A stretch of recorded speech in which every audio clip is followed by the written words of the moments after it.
let's talk about what real poverty looks like. Okay, a lot of Americans and Westerners have a very, very perverted view of what poverty is. And Nigeria poverty means if you have a good job in Nigeria, you make $100 a month. That's a good job in Nigeria, $100 a month. That means you're successful. Imagine all that being taken away from you. You don't have television. You don't have power. They don't have running water.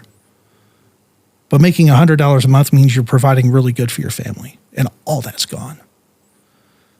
Now you have nothing left.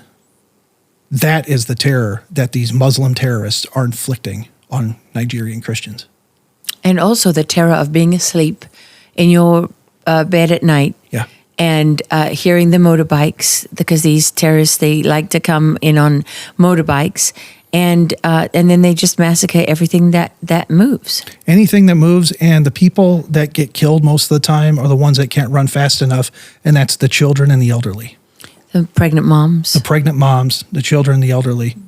And that's one of the most heartbreaking things that I see is what kind of animal would hack up a little child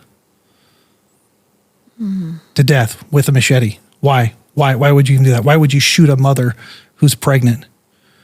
Why would you burn an elderly person alive?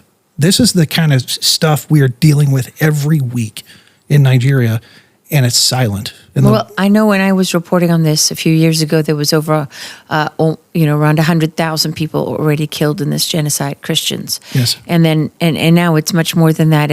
And all the journalists I talked to, in Truth Nigeria, they all say the numbers are going up. It's escalating. Yeah, it's escalating. It's escalating more and more, and it's being downplayed more and more, even by the Nigerian government.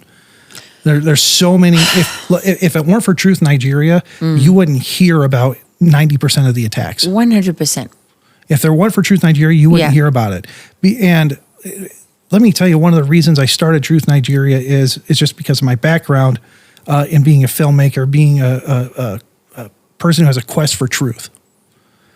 I ran into our journalists like Masara Kim, like Lawrence Sango, and Mike O'Day, and I saw guys who don't care. They're willing to risk it all. They're willing to risk their lives to bring people the truth. That's the kind of people we have at Truth Nigeria. They're willing to lay it all on the line. I'm like, if they're willing to lay it all on the line, I'm willing to support you. I'm willing to support these efforts to get the truth out. And why? Because at the end of the day, they're willing to risk their lives to save their country and to save their fellow Christians. You know, the first time I interviewed Masara Kim, one of the things he said to me that I never forgot was, I said, Masara, you're right there living in these villages, in this area where they're killing Christians, and you're exposing it. Yeah. I said, aren't you worried you're going to be killed? And he said, oh, Mom, he said, I am very lucky. Most of my friends are dead. And he said, I have already lived, longer than the rest of them. And, he was just basically telling me he was on borrowed time.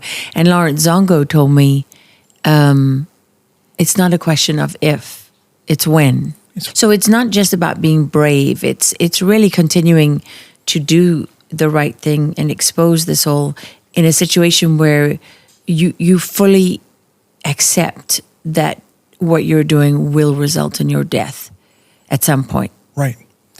And they're willing to risk their lives to do it this. anyway. To do it anyway.